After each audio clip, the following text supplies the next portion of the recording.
اعوذ باللہ من الشیطان الرجیم بسم اللہ الرحمن الرحیم۔ خواتین و حضرات السلام علیکم ورحمۃ اللہ وبرکاتہ و مغفرتہ۔ احکام شریعت کے ساتھ آپ کی خدمت میں حاضر ہیں۔ آپ جانتے ہیں کہ اس میں فقہ حنفی کی روشنی میں شرعی مسائل کا حل بتایا جاتا ہے۔ پہلے موفر کویسچن لیں گے۔ ایک بھائی نے کویسچن کیا کہ ہمارے گھر میں ایک بڑا ڈرم رکھا ہے جس میں تقریباً 100 لیٹر کے قریب پانی آتا ہے۔ ہمارے گھر والے سب اس میں سے ہاتھ ڈال کر یعنی ڈبہ وغیرہ ڈال کر پانی نکالتے ہیں، تو کیا ہم اس سے وضو کر سکتے ہیں کہ نہیں؟ دیکھیں، پانی کے پاک ہونے یا ناپاک، اسی طرح مستعمل یا غیر مستعمل ہونے میں بنیادی اصول یہ ہے کہ چونکہ اللہ تعالیٰ نے قرآن عظیم میں فرمایا وَأَنزَلْنَا مِنَ السَّمَاءِ مَاءً طَهُورًا، ہم نے آسمان سے پاک کرنے والا پانی نازل فرمایا، تو اس کا مطلب ہے ڈرم میں جو پانی موجود ہے اللہ تبارک و تعالیٰ نے اس کے بارے میں یہی فرمایا کہ یہ پاک ہے۔ اچھا، ویسے تو یہ بارش کے بارے میں فرمان ہے، لیکن جو بارش کا پانی ہوتا ہے وہی زمین پر آتا ہے اور پھر اس پانی سے ہی دریا ہوتے ہیں یا اسی سے کنویں، اسی سے زیر زمین پانی نکالا جاتا ہے۔ اس وجہ سے یہ گویا کہ فرمان ان تمام پانیوں کے لیے بھی ہے۔ تو اب اصلاً تو یہ پانی قرآن کے حکم کے مطابق پاک ہے اور غیر مستعمل ہے۔ اب اس کے مستعمل یا ناپاک ہونے کا حکم کب ہوگا؟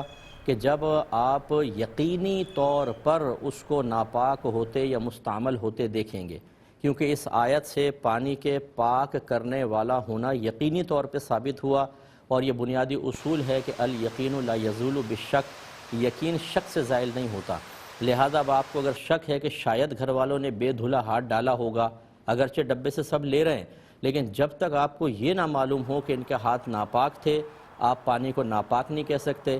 اور اگر جسم تو پاک ہے لیکن بے وضو ہیں، بے دھلا ہاتھ ڈالا کسی نے، آپ کو پتہ ہو یہ بے وضو ہے اور اس نے ہاتھ ڈالا اور اس کا ہاتھ پانی میں ٹچ بھی ہوا، کیونکہ بعض اوقات ڈبے سے نکالتے ہیں ہاتھ ٹچ نہیں ہوتا، اگر آپ نے دیکھا باقاعدہ، آپ کو پتہ ہے یہ بے وضو ہے اور اس نے ڈبے سے پانی نکالا تھا اور ہاتھ ٹچ ہو گیا تھا، تو پھر یہ مستعمل، ہاتھ اگر ناپاک تھا تو پانی کو ناپاک کا حکم لگائیں گے، کیونکہ اب آپ کو دیکھنے کی وجہ سے یقینی طور پہ معلوم ہو گیا کہ یہ ناپاک ہے یا مستعمل ہے، اور یقین کو زائل کر سکتا ہے۔ الیقین یزول بالیقین، یہ بھی ایک ضابطہ ہے کہ یقین سے زائل ہوتا ہے۔ خلاصہ کلام یہ ہے کہ جب تک آپ نے اپنی آنکھوں سے کوئی ناپاک شے اس میں ملتے نہیں دیکھی، آپ نے کسی بے وضو شخص کے ہاتھ کو باقاعدہ پانی سے ٹچ ہوتے ہوئے نہیں دیکھا اپنی آنکھوں سے، اس پانی کو پاک اور غیر مستعمل ماننا واجب ہوگا۔ لہذا اگر نماز کا وقت آتا ہے تو آپ کو اس سے وضو کرنا لازم ہے۔ لیکن اگر آپ کو یہ شبہ پڑ رہا ہے کہ بہت زیادہ اس کو استعمال کیا جاتا ہے تو ہو سکتا ہے ہاتھ ڈل گیا ہو، تو اس میں حکم شرعی یہ ہوگا کہ آپ اس پانی سے وضو کریں اور احتیاطاً تیمم بھی کر لیں، تاکہ پھر آپ کے دل سے شک دور ہو جائے گا۔ اگر وضو ہو گیا یعنی یہ پانی غیر مستعمل تھا، صرف آپ کو شبہ تھا، تو آپ کے وضو سے نماز ہوگی، تیمم ضائع ہو جائے گا، اور اگر واقعی یہ مستعمل تھا تو پھر تیمم سے آپ کی نماز ہو سکے گی۔ اگرچہ یہاں تیمم عذر نہیں بنتا، دوسرے پانی سے آپ کو کرنا چاہیے، لیکن بہرحال شک کے موقع پر ایسا ہو جائے تو اسی طرح کرنا چاہیے۔ تو یہ امید ہے کہ پوری تفصیل سے آپ کو مسئلہ سمجھ میں آیا ہوگا۔ اگر ایک دفعہ تفصیل سے سمجھ میں نہیں آیا تو اس کو 2-3 دفعہ یوٹیوب پہ سن لیجئے گا، انشاءاللہ سمجھ میں آ جائے گا۔ کسی نے ایک شعر بھیجا تھا کہ نفرت تمام تر ہے انسان کی ایجاد، ورنہ خدا نے صرف محبت بنائی تھی۔ یہ شعر کہنا کیسا ہے؟ دیکھیں، یقیناً اس کا ظاہری مضمون کفر پر مشتمل ہے، اس لیے کہ چیز چاہے اچھی ہو چاہے بری ہو، اس کا خالق اللہ تبارک و تعالی ہی ہے۔ اگر آپ کسی ایک چیز، چاہے اس کو نفرت، جیسے اس نے کہا، اس نے بڑا پپو بن کے نا کہ اللہ کی محبت میں کہ جی ہم یہ کہیں نفرت اللہ نے پیدا کی تو بری بات ہے، اگر وہ کسی اور کو خالق کہے گا تو اس کا مطلب ہے کہ اس نے وصف تخلیق میں اللہ تعالیٰ کے ساتھ شریک ٹھہرا دیا، یہ تو شرک ہوا۔ اور یہ جو ڈیڑھ ہوشیار قسم کے ہوتے ہیں، یہ جو سمجھدار لوگ ہوتے ہیں ان کو بیوقوف سمجھتے ہیں اور کہتے ہیں جی یہ تو عقل والے ہیں، عشق پر اعمال کی بنیاد رکھنی چاہیے۔ وہ عشق کے نام پر بعض اوقات کفر کر رہے ہوتے ہیں اور اسلام سے باہر ہو رہے ہوتے ہیں، جیسے یہ شعر لکھنے والا۔ تو یہ اچھی طرح یاد رکھیں کہ شے چاہے اچھی ہو یا بظاہر جو آپ بری کہتے ہیں بری ہو، اس کا خالق اللہ تبارک و تعالی ہی ہے۔ لیکن جب ہم منسوب کریں گے تو ادب یہ نہیں ہے کہ ہم بری چیز کو اللہ کی طرف منسوب کریں، یہ مناسب نہیں ہوتا، کسی اور کی طرف بھی نہیں کریں گے لیکن اللہ کی طرف بھی نہ کریں۔ جیسے ایک اور کویسچن آفر آیا ہوا ہے کہ کسی نے کہا کہ اللہ تبارک و تعالیٰ کو خالق خنزیر کہنا کیسا ہے؟ یعنی اللہ نے خنزیر کو پیدا فرمایا، اس کو تخلیق کیا، تو بظاہر تو یہ حقیقت ہے کہ اللہ تبارک و تعالیٰ نے خنزیر کو بھی پیدا فرمایا، ہر چیز کو اللہ نے پیدا فرمایا، لیکن اس طرح کی نسبت کرنا کہ جس میں اللہ تعالیٰ کی طرف بظاہر عام ذہن میں ایک عیب کسی نسبت ہوتی، محسوس ہوتی ہو، یہ بھی مناسب نہیں ہوتا ہے۔ لیکن اگر کوئی حکم شرع معلوم کرے گا، مثلا آپ کا بچہ پوچھے کہ ابا خنزیر کو کس نے پیدا کیا، تو آپ یہ کوئی کہیں گے کہ نہیں یہ خنزیر بری چیز ہے، اللہ نے تو نہیں پیدا کیا، تو بھئی کس نے پیدا کیا، کہ ایک اور خالق مانیں گے؟ یہ ہے کفر و شرک۔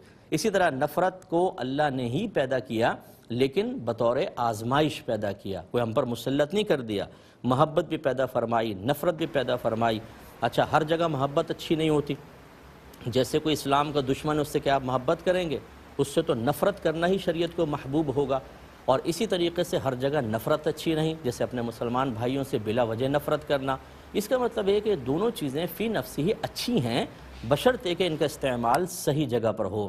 تو اب نفرت کو برا سمجھ کر اللہ کی تخلیق سے ہی انکار کر دینا یہ کفر ہوگا۔ ایسے شخص کو تجدید ایمان اور تجدید نکاح کرنا چاہیے۔ ایک کالر ہمارے ساتھ ہیں، کال لیتے ہیں۔ السلام علیکم۔ وعلیکم السلام مفتی صاحب، میں ذیشان انڈیا سے بات کر رہا ہوں۔ جی بولیے ذیشان صاحب۔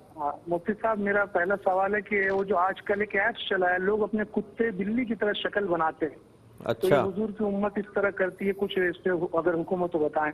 دوسرا میرا سوال ہے، لوگ فٹ پاتھ پہ دکان لگا دیتے ہیں، پبلک کے چلنے کا وہ حق ہوتا ہے، تو اس جگہ پہ ایسے قبضہ کر کے کمائی کرنا، اس کمائی کا کیا حکم ہوگا؟ ٹھیک ہے۔ اور تیسرا ہے، جو ہم لوگ وضو کرتے ہیں تو نجاست لے کر وہ پانی تو چلا جاتا ہے، پھر اگر وہ پانی مسجد میں ٹپکے گا تو کچھ کیا اس کا بتا دیں گے ذرا، کیونکہ وہ نجاست تو چلی جاتی ہے وضو کے ساتھ۔ ٹھیک ہے، بس۔ اور میں انشاءاللہ عرض کرتا ہوں۔ ایک یہ لے لیتے ہیں، یہ کہتے ہیں کہ یہ کتے بلی کی طرح کوئی ایپ ایسے ہیں کہ اس میں اپنی شکل میں انسان کتے کی شکل میں، بلی کی شکل میں بدل لے۔ تو آپ تو جانتے ہی ہیں کہ اچھے اور معیاری کام تو کرنے کے لیے مسلمان تیاری نہیں ہے۔ کوئی بھی نئی فضول چیز ان کو دے دیں اور بیکار قسم کی دیں، بیہودہ قسم کی افواہ ہمیں دے دیں، ہم اس میں مشغول ہونے کے لیے بالکل مستعد ہیں، تیار ہیں۔ ہمارے نوجوانوں کو معیاری ذہن اب حاصل نہیں ہو رہا، ان کی شخصی اور ذہنی تعمیر کے کام نہیں ہو رہے، بلکہ تخریب کاری اور فضولیات۔ تو یہ بھی ایک ایسی چیز ہے۔ تو بہرحال اللہ تعالیٰ نے انسان کو اشرف المخلوقات بنایا ہے۔ ارذل مخلوق کی چاہے آپ تصویر ہی لگائیں، چاہے وہ کارٹون ہو، چاہے وہ مذاق میں، یہ بالکل سخت ناجائز ہے، اور ایک طریقے سے اللہ تعالیٰ کی تخلیق میں تغیر پیدا کرنے کے مترادف ہی ہے۔ تو اس لیے اللہ کی بارگاہ میں فوراً توبہ کریں، اور اس کو گناہ قرار دیا جائے تو کوئی تعجب خیز بات نہیں ہے، اس سے بالکل اجتناب کرنا واجب ہوگا۔ ایک انہوں نے پوچھا یہ فٹ پاتھ پہ، چلیں پہلے ہم کال لیتے ہیں۔ السلام علیکم۔ جی وعلیکم السلام، مفتی صاحب کیا حال ہے؟ ٹھیک ہے، اللہ کرم۔ اچھا سر، میرا سوال یہ ہے کہ گن پوائنٹ پہ طلاق ہو جاتی ہے؟ اور انشاءاللہ میں عرض کرتا ہوں گن پوائنٹ کی طلاق کا۔ تو فٹ پاتھ پہ کہتے ہیں کہ بعض لوگ اپنے یہ چیزیں بیچنے والے بیٹھ جاتے ہیں، اس سے لوگوں کو بڑی شدید تکلیف ہوتی ہے۔ اس روزی کا کیا حکم ہوگا جو یہ کما رہے ہیں؟ دیکھیں، اس کو بیع حرام کہتے ہیں، یعنی بیع مکروہ کہتے ہیں، یوں کہنا چاہیے کہ یہ بیع مکروہ ہے۔ بیع مکروہ کا مطلب یہ ہے کہ اس میں یہ فعل تو گناہ ہے، لیکن اگر وہ حلال اور طیب چیز بیچ رہا ہے، جائز چیز بیچ رہا ہے، تو بہرحال اس کی اجرت جائز ہے۔ لیکن اس کے بارے میں فقہاء نے فرمایا کہ اس کو اجرت کو صدقہ کرنا واجب تو نہیں، لیکن بہتر ہے کہ صدقہ کرے اور اس طرح لوگوں کے لیے باعث تکلیف نہ بنے۔ تو خلاصہ کلام یہ ہے کہ اس طریقے سے جگہ گھیر کر کھڑے ہونا کہ اس سے چلنے پھرنے والے لوگوں کو شدید اذیت اور تکلیف ہو، یہ گناہ ہے اور اس طرح نہیں کرنا چاہیے۔ لیکن اگر کوئی کرتا ہے اور اس سے پیسہ کماتا ہے تو بہرحال یہ پیسہ شرعاً جائز ہوگا۔ اگر وہ وسعت قلب والا ہے، اللہ کی رضا چاہتا ہے، تو اس کو صدقہ کر دے اور اپنی کسی اور جگہ اپنا ٹھیلا وغیرہ یا اپنا وہ سامان لگائے۔ لیکن اگر وہ یوز کرتا ہے تو بہرحال اس کے لیے استعمال کرنا جائز ہے۔ لیکن آخرت میں اس کو جتنے لوگوں کو اس کی وجہ سے تکلیف ہوئی، اس کا جواب یقیناً دینا ہوگا۔ ایک یہ کہتے ہیں کہ یہ کہا جاتا ہے کہ وضو کا پانی مسجد کے فرش پر نہ گرائیں کیونکہ یہ مستعمل ہوتا ہے۔ تو یہ کہتے ہیں کہ جب ہم نے وضو کر لیا اور اس پانی سے، وضو کے پانی سے نجاست بہہ گئی، تو پھر یہ پانی اگر زمین پر ٹپکے تو کیوں منع کیا گیا ہے؟ دیکھیں، مسئلہ یہ ہے کہ ایسا نہیں ہوتا کہ جب آپ وضو کرتے ہیں تو جو پانی گر گیا وہ اپنے ساتھ نجاست لے کر گیا ہے، بلکہ جتنا پانی آپ کے جسم پر موجود ہے اور جتنا بہہ گیا یہ سب اس نجاست سے آلودہ ہوتا ہے۔ لیکن جو بہہ گیا وہ تو خیر مستعمل ہے ہی ہے، جو ہمارے ہاتھوں پر اور چہرے پر رہ گیا اگر ہم اس کو بھی مکروہ قرار دیتے تو پھر تو وضو کیسے کرے گا آدمی؟ اس لیے فقہا نے فرمایا جب تک وہ آپ کے چہرے یا آپ کے ہاتھوں پر موجود ہے ہم اسے غیر مستعمل کا ہی حکم دیں گے، لیکن جیسے ہی وہ ٹپکے گا وہ فوراً گویا کہ نجاست ساتھ لے کر جائے گا، چاہے آپ نے کہا پہلے پانی بہہ گیا ہو، کیونکہ جب بھی آپ 3 دفعہ جیسے آپ نے اعضائے وضو کو دھویا تو پہلی مرتبہ میں ہی اعضائے وضو دھل گئے، وضو ہو گیا، لیکن دوسری مرتبہ تیسری مرتبہ ہم سنت کی تکمیل کے لیے کرتے ہیں۔ اور مستعمل پانی کی ایک تعریف یہ بھی ہے کہ وہ پانی جسے ثواب کے حصول کی غرض سے استعمال کیا جائے، تو پہلی مرتبہ تو نجاست حکمیہ چلی گئی، دوسری مرتبہ تیسری مرتبہ آپ نے ثواب کی نیت سے استعمال کیا، دونوں صورتوں میں پانی مستعمل ہے، جب تک آپ کے بدن پر رہے گا اسے مستعمل کا حکم نہیں دیتے، لیکن ایسے ٹپکے گا تو گویا کہ نجاست اپنے ساتھ لے کے جا رہا ہے، مستعمل کہلائے گا۔ اس لیے مسجد کے فرش پر گرنے والا پانی مستعمل پانی ہے، اور ایسا فعل جان بوجھ کر کرنا مکروہ تحریمی ہے، فقہا کے مطابق حرام کے نزدیک ہے۔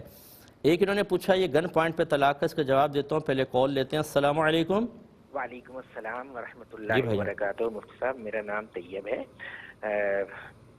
یو اے ای سے بات کر رہا ہوں۔ جی میرا سوال یہ ہے مفتی صاحب کہ اسلامی ممالک میں بعض آج کل کچھ کمپنیز، کچھ اداروں نے کچھ کوڈز جاری کیے ہوئے ہیں کہ یہ کوڈ جس کھانے یا جس پروڈکٹ پر ہوگا وہ ناجائز ہے۔ اب اس کا کوئی ثبوت تو ہے نہیں، اور وہ جو ادارے ہیں اس کی کیا کریڈیبلٹی ہے یہ بھی اندازہ نہیں ہے، تو کیا ایسے کوڈز کو انٹرنیٹ سے نکال کے اور وہ کوڈ جس کھانے یا جس پروڈکٹ پر ہو اس کا استعمال اسلامی ممالک میں اس کا کیا حکم ہوگا؟ ٹھیک ہے میں بتاتا ہوں، اور جزاک اللہ۔ جزاک میں انشاءاللہ عرض کرتا ہوں۔ ایک اور کالر ہے۔ السلام علیکم۔ السلام علیکم۔ وعلیکم السلام۔ مفتی صاحب یہ پوچھنا تھا کہ اونٹ کا گوشت کھانے کے کیا وضو کرنا لازم ہے؟ اور یہ سوشل میڈیا پہ میں نے سنا ہے کہ اونٹ کے کوہان پہ شیطان بیٹھا ہوتا ہے، کیا یہ بھی صحیح ہے؟ اونٹ کے کوہان پہ شیطان؟ بعضوں کی نگاہ بڑی تیز ہوتی ہے، اپنوں کو پہچان لیتے بہت جلدی وہ۔ چلے میں بتاتا ہوں انشاءاللہ۔ ایک مختصر سا بریک لیں گے، ہمیں یقین ہے آپ ہمارے ساتھ ہی رہیں گے انشاءاللہ۔ بسم اللہ الرحمن الرحیم۔ ایک کویسچن یہ کیا تھا کہ گن پوائنٹ پر طلاق ہو جاتی ہے کہ نہیں۔ دیکھیں ایک لفظ ہے شریعت میں استعمال ہوتا ہے اکراہ۔ اکراہ کا مطلب ہوتا ہے مجبور کرنا۔ پھر یہ مجبور کرنا 2 طرح کا ہوتا ہے، ایک اکراہ تام کہلاتا ہے، ایک اکراہ ناقص کہلاتا ہے۔ اکراہ تام مینس مکمل اکراہ، اور ناقص مانے کمزور نامکمل اکراہ، مجبور کرنا۔ اکراہ تام یہ ہے کہ کوئی گن پوائنٹ پر کہے کہ تم یہ کام کرو، یا چاقو وغیرہ رکھے اور ہمیں یقین ہے کہ یہ مجھے جان سے مار دے گا، یہ میرے کوئی عضو تلف کر دے گا، مثلا کان کاٹ دے گا، ناک کاٹ دے گا، یا اس نے زوال عزت کی صحیح دھمکی دی۔ مثال کے طور پہ آپ کی کچھ پکچرز ایسی ہیں کہ اگر وہ اس کو وائرل کر دے تو آپ کی عزت خراب ہو جائے گی، اور وہ کہتا ہے اگر تم نے یہ کام نہیں کیا میں تمہاری عزت خراب کر دوں گا۔ یہ اس طرح اگر مجبور کرتے ہیں اسے کہتے ہیں اکراہ تام۔ اور اس سے اگر کم درجے کا ہوتا ہے، جیسے بعض اوقات امی پیچھے لگ گئی ہیں، بھائی لگ گئے ہیں، گھر والے کرو یہ کرو، بیوی کو طلاق دو طلاق دو، وہ کہتا ہے میں اتنا مجبور ہو گیا تھا کہ میں نے طلاق دی۔ تو جب تک یہ جان سے مارنے، زوال عزت یا عضو تلف ہونے کی دھمکیاں نہ ہوں تو یہ اکراہ ناقص کہلائے گا۔ تو پہلے تو ایک اصول یاد رکھیے کہ اکراہ ناقص میں انسان جب طلاق دیتا ہے کوئی عذر قابل مسموع نہیں، لازم طلاق واقع ہو جائے گی۔ اب آئیں اکراہ تام پر۔ اکراہ تام میں طلاق دینے کی 3 صورتیں ہیں۔ ایک یہ کہ کسی نے گن پوائنٹ پہ جب طلاق کا کہا تو زبان سے طلاق کے الفاظ ادا کیے، دوسرا یہ کہ زبان سے نہیں لکھ کر طلاق دی، یا لکھی ہوئی طلاق کے نیچے سائن کیا اور دل میں ارادہ یہ ہے کہ میں طلاق دے دیتا ہوں، اور تیسرا یہ ہے کہ زبان سے کچھ نہیں کہا اور دل میں بھی طلاق دینے کا ارادہ نہیں ہے، صرف اپنی جان بچانے کی غرض سے دکھانے کے لیے سائن کر دیے یا لکھ دیا میں نے اپنی زوجہ کو طلاق دی، تو یہ تیسری صورت۔ تو یاد رکھیں زبان سے دے اکراہ تام میں، یا لکھ کر دے لیکن دل میں طلاق دینے کی نیت ہو، ان دونوں صورتوں میں طلاق واقع ہو جائے گی۔ ہاں تیسری صورت کہ زبان سے کچھ نہیں کہا، صرف سائن کر دیے یا طلاق لکھ دی اور دل میں طلاق دینے کی نیت نہ ہو، اس سے طلاق واقع نہیں ہوتی ہے۔ امید ہے کہ مسئلہ سمجھ گئے ہوں گے۔ ایک یہ کہتے ہیں کہ بعض اسلامی ممالک میں ایسی کچھ کمپنیز ہوتی ہیں، چلیں اس کو لیتے ہیں، لیکن کالر ہیں۔ السلام علیکم۔ لائن شاید ڈراپ ہو گئی ہے. کہتے ہیں کہ بعض ایسی کمپنیز ہوتی ہیں جو ایسے ایپس وغیرہ بنا دیتی ہیں جن میں کچھ کوڈ ورڈز ہوتے ہیں کہ اگر یہ کوڈ کسی پروڈکٹ کے اوپر لکھا نظر آئے تو سمجھ لیں اس میں حرام کی ملاوٹ ہے.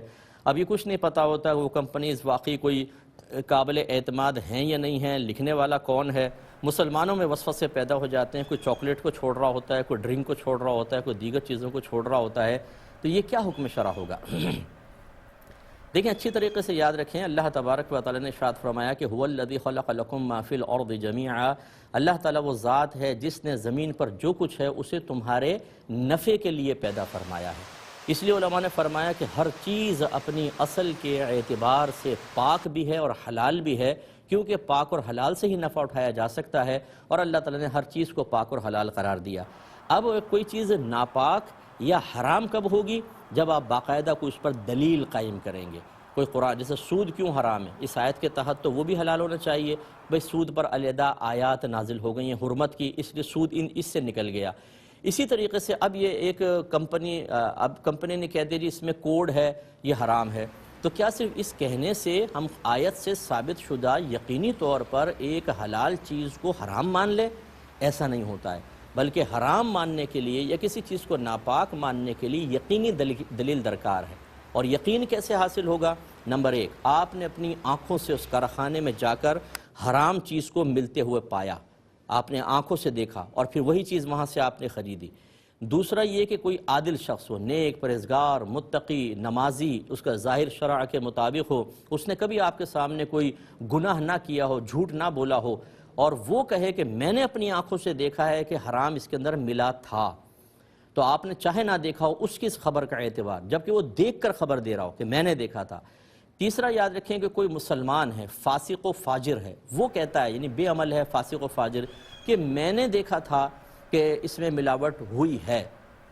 اور وہ اکیلا نہیں کہہ رہا بلکہ اس کے ساتھ ایک پوری جماعت ہے، فاسق و فاجر کی جماعت ہے سمجھ لیجئے، تو یا کافروں کی بھی جماعت ہو، فرض کریں جماعت، لیکن وہ دیکھ کر کہہ رہے ہوں، ایسی صورت میں بھی ان کی خبر پر اعتماد کیا جا سکتا ہے. اچھا اگر اکیلا فاسق فاجر کوئی کہہ رہا ہے، یا ایسا مسلمان جس کی عدالت مشکوک ہے، مثلا ظاہر تو داڑھی والا ہے لیکن باقی میں نہیں جانتا ہوں یہ اخلاق کے اعتبار سے کیسا ہے، کردار کے اعتبار سے کیسا ہے، اس کو مستور الحال کہتے ہیں. تو فاسق یا مستور الحال اگر آپ کو خبر دیں تو واجب ہوتا ہے کہ دل سے سوچیں کہ کیا دل سے یعنی گواہی طلب کریں کہ یہ سچ کہہ رہے ہیں کہ نہیں. اگر ان کی بات سچ محسوس ہو تو پھر انسان ان کی خبر پر بھی اعتماد کر سکتا ہے. خلاصہ کلام یہ ہے کہ ایک کمپنی یہ کہتی ہے کہ اس میں اس چاکلیٹ میں حرام ملا ہے، تو ہم سوال کریں گے کیا آپ نے آنکھوں سے دیکھا؟ آپ کہتے ہیں نہیں. عادل شخص نے خبر دی؟ نہیں. ایک بہت بڑے فساق و فجار یا کفار کی جماعت نے دیکھ کر خبر دی؟ آپ کہتے ہیں نہیں.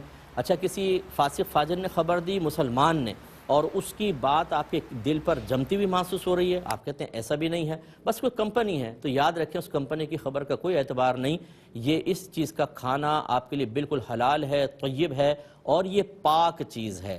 اگر آپ اس پر ناپاکی کا حکم لگائیں گے تو گویا کہ آپ آیت کے خلاف جا رہے ہیں. یہ اچھی طرح یاد رکھیں. یہ بیچارے جن کو فقہ معلوم نہیں ہوتا، یہ اس طرح کے جی یہ اس میں یہ کوڈ ہوگا یہ حرام ہو گیا، یہ کوڈ ہوگا یہ حرام ہو گیا. آپ حرام کا حکم کیسے لگا سکتے ہیں؟ آپ کو پتہ ہے کہ چیزوں کو حرام یا ناپاک کہنے کے لیے کیا شرعی طور پر ریکوائرمنٹس ہیں؟ معلوم کچھ نہیں ہے. خواہ مخواہ لوگوں کو وسوسوں کے اندر مبتلا کرنا. بلکہ یاد رکھیں جب ایک مسلمان کو کوئی شرعی دلیل نہیں ملتی اور وہ کسی چیز کو حلال سمجھ کے کھاتا ہے، فرض کر لیں اس میں کوئی حرام کی ملاوٹ ہو، تب بھی اس کے حق میں طیب اور حلال ہوگی بالکل. اچھا ایک تو یہ چیز ہو گئی. اب آخر میں بس یہ کہ فرض کر لیں آپ کہتے ہیں بھئی اس کی بات تو میرے دل پہ لگ رہی ہے، مجھے اچھا نہیں لگ رہا کہ میں اس کو استعمال کروں، میرا دل نہیں مان رہا. ٹھیک ہے، آپ تقوی اختیار کر سکتے ہیں، آپ استعمال نہ کریں. لیکن یاد رکھیں علماء نے فرمایا اس صورت میں تقوی کو اپنی ذات تک محدود رکھنا واجب ہے. آپ دوسرے پہ فتویٰ نہیں لگا سکتے کہ تم کھا رہے ہو یا حرام کھا رہے ہو، یا اس شے کو حرام نہیں کہہ سکتے جب تک شرعی دلیل آپ کے پاس موجود نہ ہو. میری کتاب قرب الہی لے لیں، میں نے اس میں ایک چیپٹر خاص اس کا قائم کیا ہے، بہت ہی بہترین انداز سے لکھا ہے. آپ اس کو پڑھ لیں. اس میں ایسا شرعی اصول ہے کہ دنیا کی کوئی بھی چیز جس میں حرام کی ملاوٹ کا گمان ہو اس کا حکم آپ اس سے معلوم کر سکیں گے. اور یہ میرا کوئی کارنامہ نہیں، یہ میرے بزرگوں کا کارنامہ ہے جنہوں نے تعلیم دی میں نے اس کو آسان کر کے وہاں پر لکھا ہے، اس کو آپ ضرور پڑھ لیں۔ امید ہے کہ آپ بات سمجھ گئے ہوں گے۔ تو یہ کوڈ وغیرہ اگر کہیں لکھے ہوں اور کسی پروڈکٹ پہ آپ کو نظر بھی آئیں تو صرف کوڈ کی موجودگی کی وجہ سے اس پہ حرام کا حکم نہیں لگا سکتے۔ آپ کا دل نہیں مان رہا، نہ کھائیں، لیکن وہ حرام نہیں ہے، اور دوسرا کو استعمال کرے تو اسے یہ نہ کہیں کہ تمہارے اندر تقوی نہیں ہے، یہ کہیں گے تو آپ گناہگار ہوں گے۔ امید ہے آپ بات سمجھ گئے ہوں گے۔ کالر ہمارے ساتھ ہیں۔ السلام علیکم۔ السلام علیکم بہن، آپ کی آواز نہیں آ رہی، ذرا بلند آواز سے کہیں۔ ہلو، السلام علیکم۔ جی وعلیکم السلام۔ میرے 3 سوال ہیں۔ بولیے۔ ایک سوال ہے میرا پہلا کہ میرے انڈیا میں دکان گھر وغیرہ ہے، میں اپنے بھائی کو ذمہ داری دے دی تھی کہ یہ سب آپ کچھ سنبھالیں، دیکھیں کرائے وغیرہ، تو سال کو سال جانے کے بعد میں حسابہ لے لوں گی، ایسے پلاننگ تھا۔ لیکن اتفاق سے ایسا ہو گیا کہ ابھی کورونا کی وجہ سے میں 3 سال گئی بھی نہیں، پہلے 5 سال گزر چکے۔ تو ایک دفعہ آخری دفعہ گئی تھی 2018 میں، تو وہ پوچھی میں حسابوں کے لیے، تو وہ ٹلا دیے، نہیں دیے مجھے، اور وہ اپنے پیسے لے کر بزنس کر رہے ہیں، پیسے پر پیسہ کما رہے ہیں، لیکن مجھے اپنا نقد جو پیسہ ہے وہ بھی نہیں دے رہے، تو یہ کیسا رہے گا ان کے لیے؟ ٹھیک ہے، میں بتاتا ہوں۔ ٹھیک ہے۔ اور دوسرا سوال ہے میرا، دوسرا سوال کہ میرے بہن کے بچوں کو ان کے شوہر بالکل نفقہ نہیں دیے بچپن سے، اور اس کے بعد ان کی طلاق بھی ہو گئی، اور وہ بچہ ابھی بڑا ہو کر امریکہ گیا ہوا ہے، تو باپ اس کے خرچ کے پیسے طلب کرے، اس کے لیے باپ طلب کرے پیسے تو دینا چاہیے۔ مطلب کیا باپ امریکہ میں؟ نہیں، بیٹے بڑے ہو کر امریکہ چلے گئے، تو باپ بیٹوں سے کہہ رہا ہے مجھے پیسہ دو؟ ہاں بالکل، بچپن سے وہ لوگ 1 درہم 1 روپیہ بھی نہیں دیے بچوں کو۔ جی جی، ہاں، ہم لوگ ذمہ داری اٹھائیں، جو بھی ہے، بچے بڑے ہو گئے۔ ٹھیک ہے، میں بتاتا ہوں۔ اور جی، تیسرا سوال ہے، میرا بچہ 18 سال کا ہے، بچپن سے نماز کے لیے میں نے بہت پابند کیا تھا، لیکن ابھی بڑے ہو کر بالکل نماز کے لیے توجہ نہیں دیتے، تو پڑھتے بھی نہیں، تو اس میں گنہگار بنوں گی۔ ٹھیک ہے، اور جی شکریہ۔ میں عرض کرتا ہوں انشاءاللہ۔ ایک کویسچن یہ کیا تھا کہ اونٹ کا گوشت کھا کے کیا وضو کرنا لازم ہے؟ دیکھیں، لازم نہیں ہے، اگرچہ حدیث میں ہے کہ نبی کریم صلی اللہ علیہ وسلم نے اونٹ کا گوشت تناول فرمایا اور پھر آپ نے وضو کیا، تو اس سے کوئی یہ نتیجہ نہیں نکلتا کہ اونٹ کے بعد وضو کرنا لازم ہے، ورنہ نبی کریم حکم ارشاد فرماتے، کیونکہ جب نبی کریم صلی اللہ علیہ وسلم کوئی عمل کرتے ہیں لیکن اس کا حکم نہیں دیتے، تو یہ ہو سکتا ہے ان کی ذات کے ساتھ خاص ہو، اس میں عقل کا استعمال کیا جائے گا۔ کیوں کیا تھا نبی کریم صلی اللہ علیہ وسلم نے؟ اگر تو مطلب گوشت کھا کے وضو کرنا لازم ہوتا تو امت کو بھی ارشاد فرماتے۔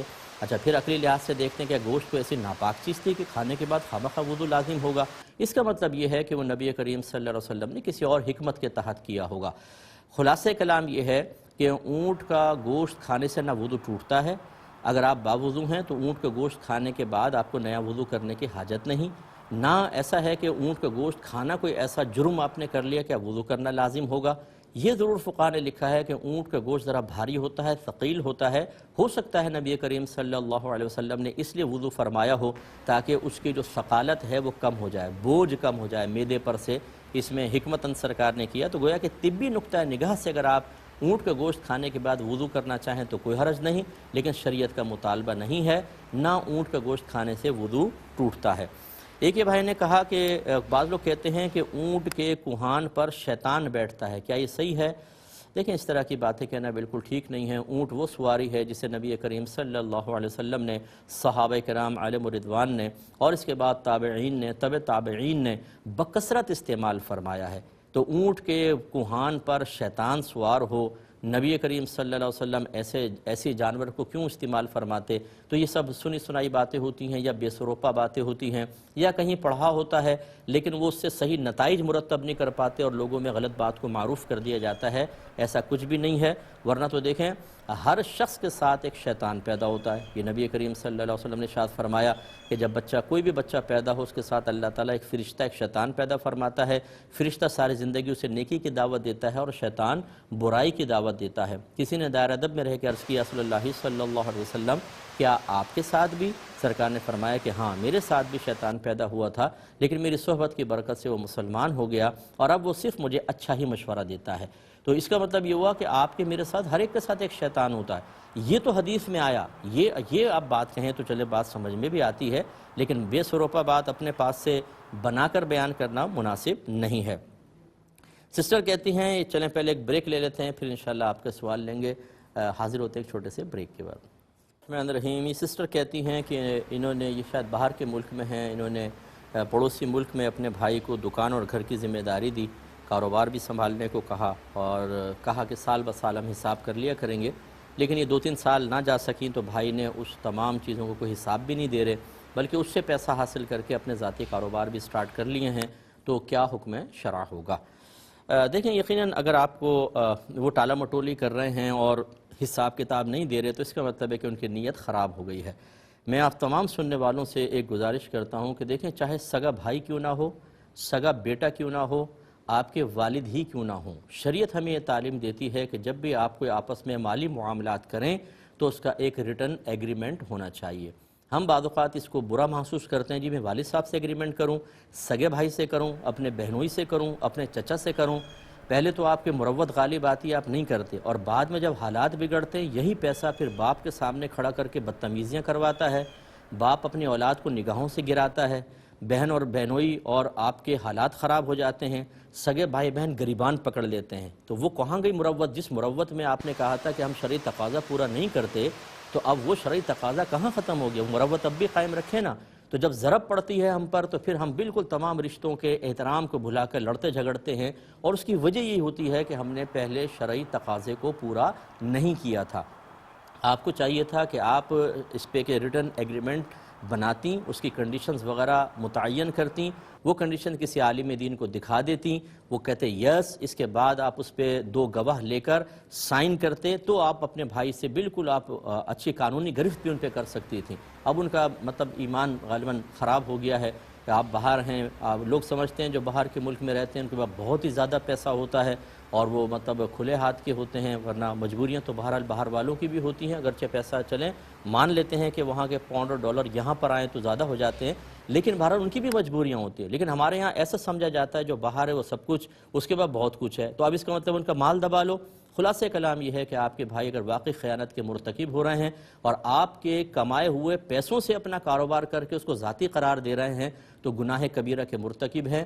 یہ ایک ایک پیسہ، ایک ایک پائی انہیں ادا کرنا ہوگا، نہیں ادا کریں گے تو میدان محشر میں آپ کے سامنے کھڑا کیا جائے گا، آپ ان کی نیکیاں لیں گی، اگر ان کی نیکیاں ختم ہو جائیں گی تو آپ کی خطائیں اور گناہ ان کے نامہ اعمال میں ڈال کر یہ چند ٹکوں کے بدلے میں آپ کے بھائی نامعلوم کتنے 100 سال تک جہنم کی سخت آگ میں جلیں گے اور آپ کو انشاءاللہ جنت میں داخلہ دیا جائے گا۔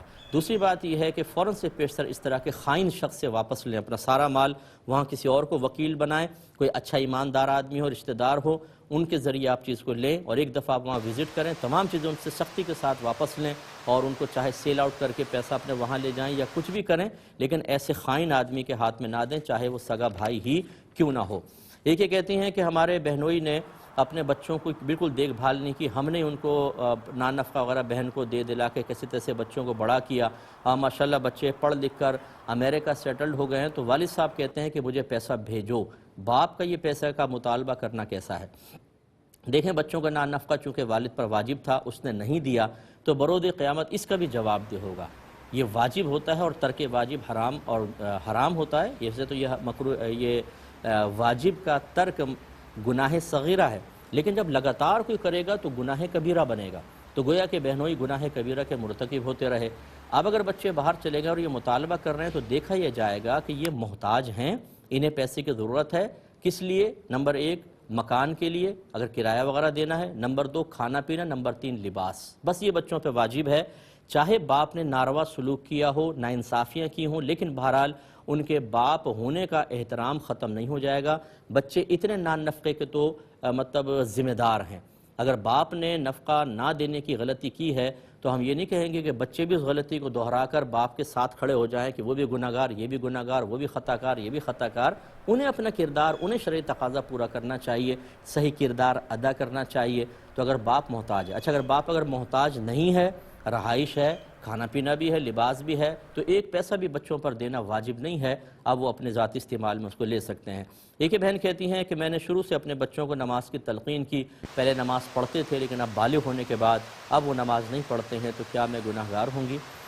میری بھولی بھالی بہن، میں بارہا اس پر کلام کر چکا ہوں، ہم یہ سمجھتے ہیں صرف نماز کا کہہ دو، روزے کا کہہ دو تو ہم نے ذمہ داری پوری کر دی، اس کے ساتھ اور بھی تقاضے ہوتے ہیں۔ روحانی تقاضے ہوتے ہیں، روحانی تربیت ہوتی ہے، ذہنی تربیت ہوتی ہے، شخصی تربیت ہوتی ہے، جس سے معذرت کے ساتھ ہمارے 90% ماں باپ بالکل ناواقف ہیں۔ انہیں پتہ ہی نہیں کہ بچوں کی شرعی صحیح طریقے سے تربیت کیسے کرنی چاہیے۔ وہ اسی طرح کے 2-3 جملے، نماز پڑھو بیٹا، قرآن پاک کر لو، یہ نہیں کرو، وہ نہیں کرو، سمجھتے ہیں ہم نے حق تربیت ادا کر دیا، حالانکہ حقیقتاً تو ابھی تربیت کا آغاز بھی نہیں ہوا۔ لیکن چونکہ انہیں خود نہیں پتہ ہوتا، نہ وہ اپنا ٹائم نکال کر سیکھنے کے لیے تیار ہیں، تو پھر اسی طرح بچوں کو دیکھ کے اب جلتے رہیں، آپ کڑتے رہیں، اور میدان محشر میں اللہ نہ کرے آپ کی آنکھوں کے سامنے اگر آپ کے بچوں کو عذاب ہوگا، انہیں ذلیل کیا جائے گا، شرمندہ کیا جائے گا، اس وقت پھر آپ کو احساس ہوگا کہ ہم نے کیا کر دیا تھا، ہم نے کیوں نہیں اپنے بچوں کی صحیح تربیت کی تھی۔ اس لیے میں جتنے بھی والدین ہمیں سن رہے ہیں، خدارا آپ یہ سیکھیں کہ اپنے بچوں کی کیسے اچھی تربیت کرنی چاہیے۔ اس کے لیے میری کتاب قرب الہی لیں، میں بار بار اس لیے کہہ رہا ہوں کہ بہت ہی اس دور کے تقاضے کے مطابق لکھی گئی کتاب ہے، وہ بھی آپ لیں۔ اس کے علاوہ آن لائن کورسز کریں اچھی جگہوں سے، ورنہ مجھ سے رابطہ کر لیجیے گا، میں آپ کو سجیسٹ کر دوں گا۔ ماں باپ کا پرفیکٹ ہونا اور تربیت میں کامل ہونا انتہائی ضروری ہے، ورنہ آپ نے خالی اگر ناقص تربیت کے ساتھ کچھ حکم دیے تھے اور بچے اس ناقص تربیت کی وجہ سے ان احکام کو پورا نہیں کر رہے، تو آپ بری ذمہ نہیں ہوں گی۔ ان کے بلوغت کے بعد جتنے گناہ ہوتے رہیں گے آپ کے نام اعمال میں بھی اور آپ کے شوہر کے نام اعمال میں بھی لکھے جاتے رہیں گے۔ ہاں، اگر آپ نے کامل تربیت کی تھی، جو شرعی تقاضا تھا وہ سب کا سب آپ نے پورا کیا، اس کے بعد اگر بچے بلوغت کے بعد بے راہ روی کے شکار ہو گئے، باہر کا ماحول، باہر کا اثر انہوں نے قبول کر لیا، آپ بالکل بری الذمہ ہیں، پھر آپ کی گرفت نہیں ہے۔ اگرچہ ان کو عذاب ہوگا تو تب بھی آپ جلیں گی کڑیں گی، لیکن اب آپ کی گرفت نہیں ہے۔ اور اگر آپ نے تربیت میں کمی کی اور پھر ان کی گرفت ہوئی تو پھر آپ پہ بھی وبال ہوگا، اور اللہ تعالیٰ معاف فرمائے، اللہ نہ کرے ان کی وجہ سے آپ بھی پکڑی جا سکتی ہیں، آپ کے شوہر بھی۔ نبی کریم نے فرمایا کلکم راعٍ وکلکم مسئول عن رعیتہ، تم میں سے ہر شخص نگہبان ہے، تم میں سے ہر شخص سے اس کے ماتحت کے بارے میں کویسچن کیا جائے گا میدان محشر میں۔ نبی کریم کی یہ مستند حدیث ہے کہ بروز قیامت کھڑا کر کے پوچھا جائے گا بتاؤ اولاد کی کیسی تربیت کی تھی۔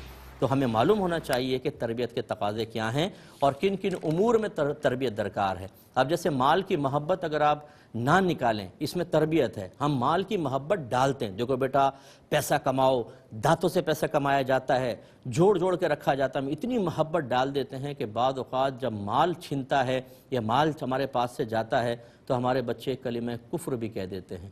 ایک اگر سسٹر مجھے سن رہی ہیں، ناراض نہ ہو، میں نام نہیں لیتا ہوں تاکہ آپ کی نشاندہی ہو، لیکن ایک سسٹر نے مجھ سے کہا کہ میری ایک بیٹی ہے، میرا مکان ہے، مجھے کسی نے بتایا کہ آج اگر میں مر جاتی ہوں تو بیٹی کو پورا نہیں ملے گا بلکہ دوسرے رشتہ داروں کو بھی ملے گا۔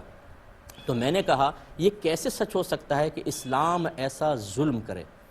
اب انہوں نے دیکھیں اس طرح کا جملہ کہا تو میں نے ان کو فوراً پھر کہا کہ آپ تجدید ایمان کریں، اللہ کی بارگاہ میں فوراً توبہ کریں، کیونکہ آپ نے کہا کہ اگر یہ سچ ہے تو یہ کیسے سچ ہو سکتا ہے کہ اسلام ایسا ظلم کرے؟ اس کا مطلب ہے اگر بیٹی آپ کی ہے اور وراثت میں اس مال کو آپ حقدار پورا بیٹی کو قرار نہیں دیا بلکہ دوسروں کو بھی ملے گا، تو کیا یہ ظلم ہے؟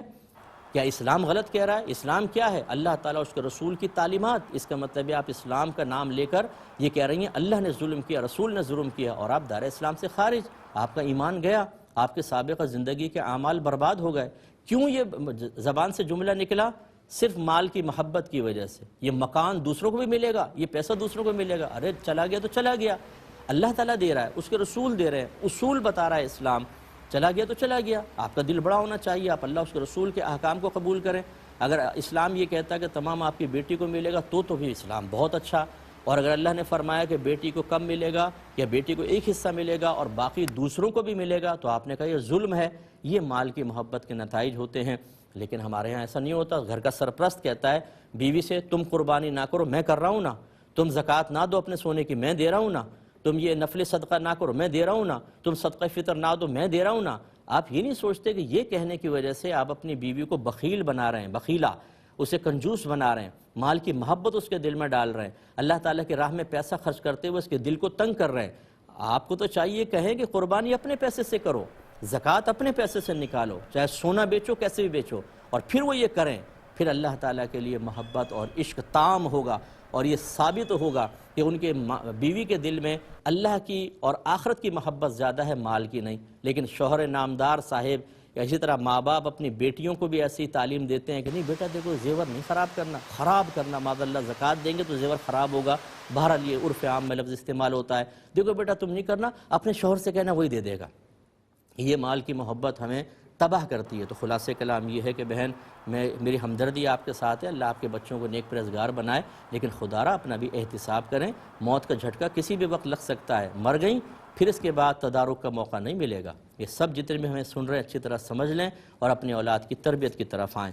ایک بھائی نے کہا کہ یہ بہن نے کویسچن کیا کہ ہمارے یہاں ایک بڑے ڈرم رکھا ہوا تھا، ایک بندر آیا اور اس نے اس میں منہ ڈال کر پانی پی لیا، یہ شاید پڑوسی ملک کا ہوگا، پانی پی لیا تو وہ پانی پاک رہے گا یا ناپاک؟ دیکھیں بندر جو ہے یہ درندہ نہیں ہے، درندوں کا تھوک ناپاک ہوتا ہے، بندر کا لعاب پاک ہوتا ہے۔ ہاں اگر اس کے منہ پہ کوئی ناپاکی لگی ہو، مثلا اس نے نالی میں منہ ڈالا، ناپاک پانی لگا تھا، پھر وہ ڈرم میں اس نے آپ کے سامنے ہی ڈرم میں منہ ڈالا، تو وہ ناپاک پانی پاک پانی سے مل کے اس کو ناپاک کرے گا، پھر تو ٹھیک ہے۔ لیکن اگر ایسا نہیں ہے، بندر آئے غول کے غول آتے ہیں، بعض اوقات وہ پانی پی کے چلا گیا اور آپ کو نہیں پتا کہ اس کے منہ پہ کیا لگا تھا، تو اس کا لعاب بھی پاک ہے اور منہ پہ کچھ لگا ہونا یعنی ناپاکی نجاست آپ کو معلوم نہیں، لہٰذا پانی پاک رہے گا، اس کو آپ استعمال کر سکتے ہیں اور اس سے وضو وغیرہ کرنا بھی شرعاً بالکل ٹھیک ہے۔ ایک بھائی نے پوچھا تھا یہ بچی کے ناک کان چھدوانا شرعاً کیسا ہے؟ دیکھیں بالکل جائز ہے، کیونکہ عورتوں کو زینت کی اجازت ہے اور یہ زینت کا سبب ہے۔ ناک میں سوراخ کرتے ہیں تو لونگ ڈال لی، جنت ڈال لی، اسی طرح ٹاپس وغیرہ یا بندے عورتوں نے پہننے ہوتے ہیں کان میں، اور یہ تو نبی کریم صلی اللہ علیہ وسلم کے دور میں بھی رواج رہا ہے کان چھدوانا ناک کے اندر، تو اس میں کوئی حرج نہیں ہے۔ ایک انہوں نے کہا کہ کیا کسی غریب انسان کو امیر آدمی کی ناجائز بات بھی ماننی ہوتی ہے؟ نہیں بھائی جان بالکل نہیں ماننی ہوتی، چاہے امیر ہو چاہے غریب ہو، اللہ تعالیٰ کی نافرمانی میں کسی مخلوق کی اطاعت جائز نہیں ہے۔ لیکن یہ سوال جو ہے ذرا اور جواب کا بھی تقاضا کر رہا ہے، اگر زندگی رہی تو نیکسٹ پروگرام میں اس کو دوبارہ شامل کر کے مزید تفصیل سے جواب دیں گے۔ اس وقت تک کے لیے اپنے میزبان کو، ہماری کیو ٹی وی کی پوری ٹیم کو اجازت مرحمت فرمائیں۔ آپ ہمارے لیے دعا کریں، میں آپ کے لیے دعا گو ہوں کہ اگر آپ ماں باپ ہیں تو اللہ تبارک و تعالیٰ آپ کو تربیت مکمل طور پہ حاصل کرنے اور اپنی اولاد کی کامل تربیت کا شعور عطا فرمائے، اس پر عمل پیرا ہونے استقامت حاصل کرنے کی توفیق عطا فرمائے، آمین۔ وآخر دعوانا ان الحمدللہ رب العالمین۔